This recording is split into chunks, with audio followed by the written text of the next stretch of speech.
Okay, welcome to this first video in character design and development. What I would like to do first of all is to show you the illustration that we'll be using to base our model on. Now I've done a quick model here and kept it quite loose, but I put enough detail in there to get across the image we want to portray. This is a cyborg character who's kind of like got a human brain in there. He's a prototype and they're testing him to see how good he can be in battle situations. So they've sent him off to Afghanistan to take out a couple of terrorist cells, and this is kind of one frame from the storyboard. So we'll be using this as a character. Now the first thing I need to do, this is the sort of thing that you might receive, although you might receive other versions, you might receive front and side elevations as well. But let's pretend that we've just got this, and they're happy with this head area and the general feel and mood that the character's giving them. This is going to be used for game, so we'll be doing it to game, but I'll also be doing it for full rigged animation work, film work as well. So this will take you through the whole pipeline. So you receive this from the client, probably with a spec sheet on poly counts and stuff, especially if it's for game, and obviously textures that you can use. And we'll be running through the sort of thing that you might expect to get, the sort of forms or spec sheets you might get from a client. So this is a real world situation. There's a real lack of it out there with these training tutorials. They show you how to model something, and then at the end you realise that it's really of no use if you don't know what you're going to actually receive from a client. So we're trying to tackle those issues, so it will be of no surprise. But then again, if you can model, you can do pretty much anything. So we'll be running through how to decimate the character as well, take it down. We'll also be retopologizing the whole model at the end for animation. Although this hasn't got a lot of facial features or movements that are organic, so we don't need to really put in blend shapes and things of that nature. Okay, so when I receive this illustration, then what I'll do initially is I'll do a side and a front elevation based on the character, and here it is here. Now, as you can see from the initial illustration, you can't really see a lot of the lower body. In fact, you can see hardly any of it. 3/4 of it is kind of missing.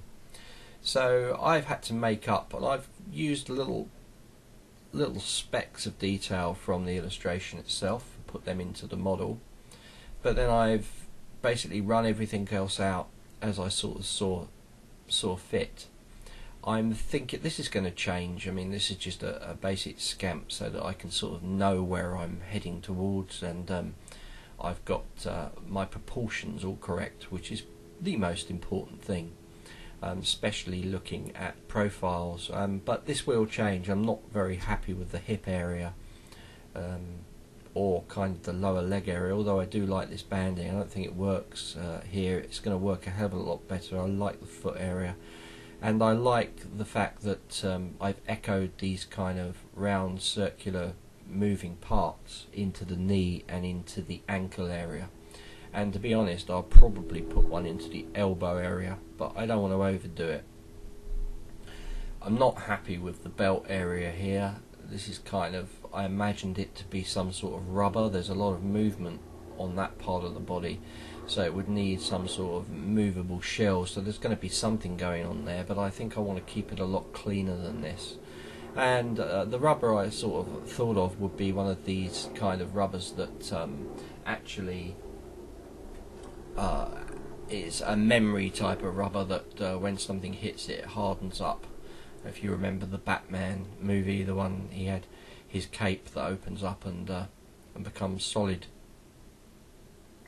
So that's the kind of, and I might use that black rubber type stuff in some of these jointed areas, places where it moves. I mean, really the kind of 6 areas that are most moving on the body, which would be the knees, the elbow area, and the shoulders, and obviously the neck as well. Those 7 there, plus the hip. So and the feet area.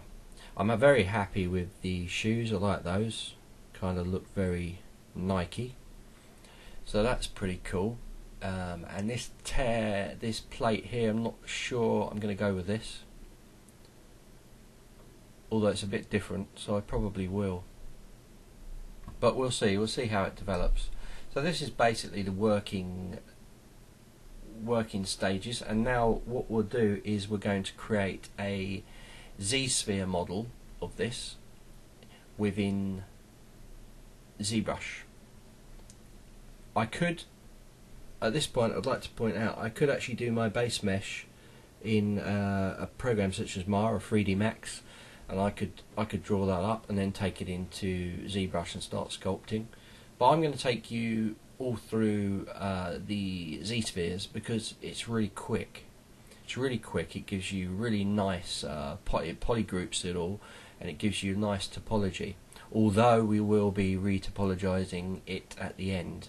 And what we're basically going to do is create a kind of human figure, and then we're going to put all these like shells, these plates on top of it, because that's initially all this model is really.